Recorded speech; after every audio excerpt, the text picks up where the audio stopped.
going on YouTube? This is Eric, Covenant of Love. I'm hanging upside down, trying to heal. So this is a request video for a good friend of mine. The guy's a little bit younger than me. I'm just gonna kind of go through my life a little bit and little things I've learned. So as a young man, and I've talked about this in other videos, but when I was around 7 or 8 years old, I was very, very sensitive to other people. I was very aware of people that were in pain, that were filled with sorrow, these different things.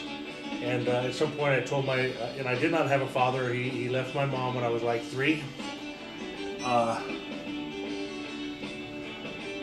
It's a hard life when somebody leaves you and then you see kids with their parents. It's very, very traumatic. It's something that stayed with me a very long time.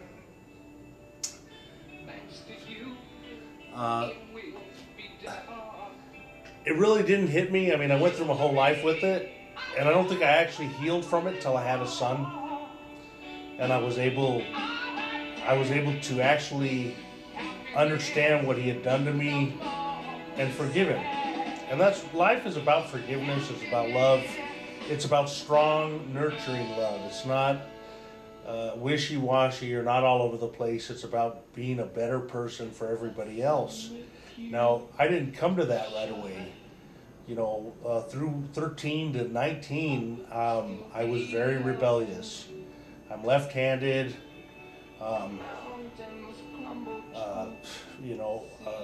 At times I tried to find love more so physically than emotionally, and I felt that physically was the only way for me to be intimate. Since then, I've had a lot happen to me. Meeting my wife that I have now was a really, really good thing. She changed my whole life, and that doesn't mean it was a bed of roses. Another lesson that I had learned was when you go after what you want, sometimes perhaps you're not going after what you need. And the goal is loving yourself, accepting yourself, and understanding who you are and what you need. And a lot of time we chase what we want. And what we want is not always good for us. And in fact, sometimes it can be very detrimental.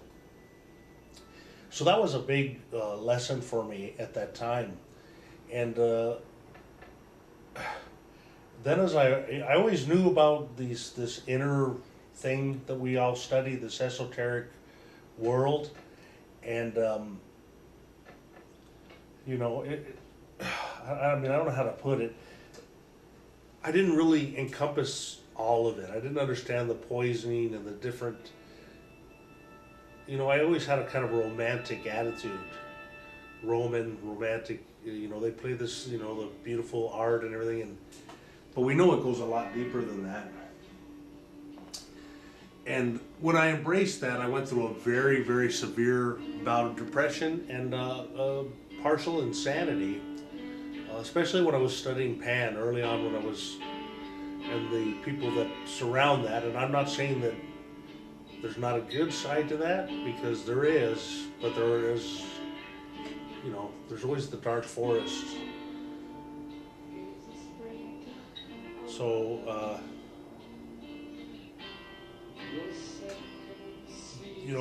I had 2 young kids, man, and I was on a pathway to insanity. So what I did was pray to the Father, first time ever. I didn't pray to any entity or name. I just prayed to the creation, to the Father of creation, the Mother, whatever you want to call it. I just call it Father. And I basically asked that, don't cripple me, but, do it however severe you need to do it and get me back on the path. And that's what happened. I got shot. And those circumstances led me through the biblical works. And when I mean through them, heavily through them. And I'm an individual, because of how I read, that I always notice odd things.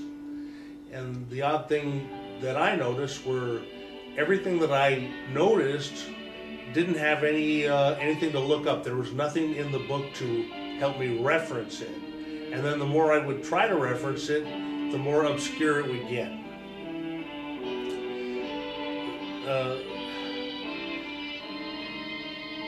At some point I was just looking at how angry everybody was, and I wanted to try to help people see the covenant of love. What Christianity truly, out of many, many things, how it truly speaks about loving thy neighbor.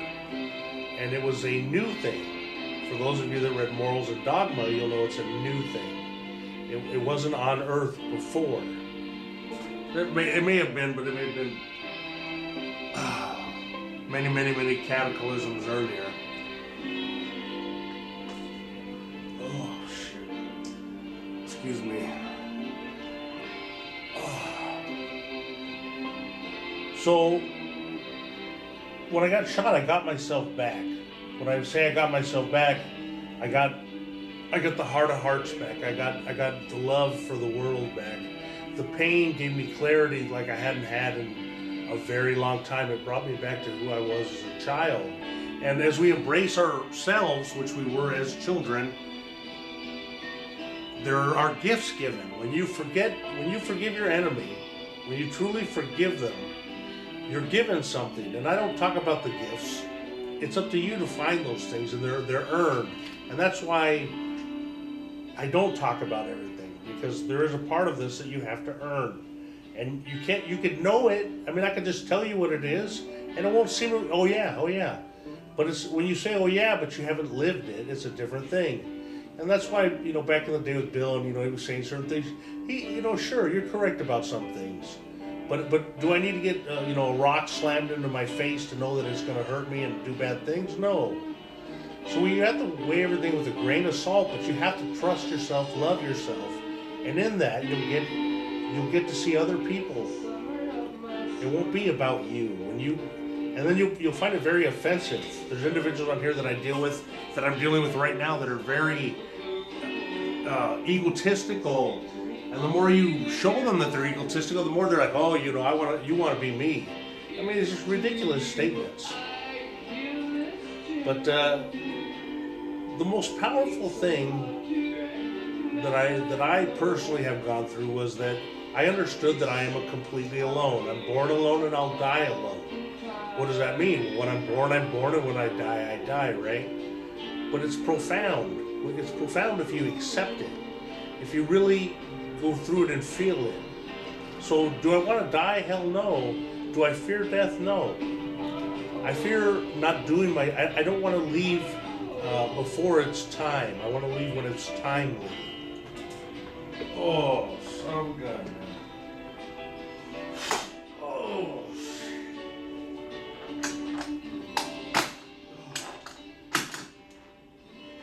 That hurts.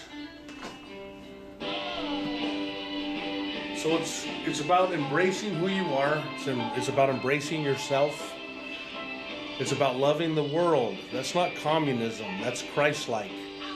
The message of the God King is that we are all sons of God.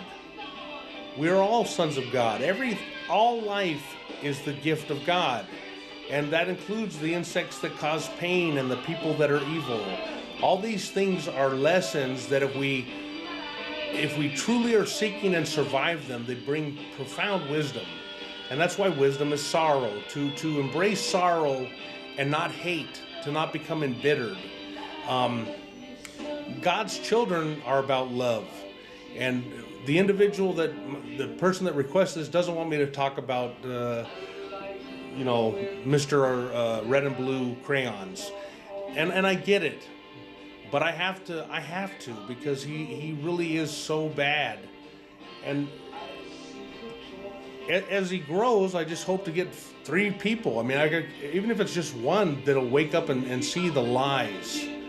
So everybody's talking about the boogeyman and planets and asteroids and what, we know what's going on. It's all written down. It's all being done legally. This is a move for the utopia, and it's a move by the Brotherhood of the Beehive and of other things. First, they want complete control, and then they're going to get rid of those that don't believe in that. So anyway, best of luck, much love. This goes out to my homeboy. And just know that I'm here for you anytime you need me, man. And that's real. Later.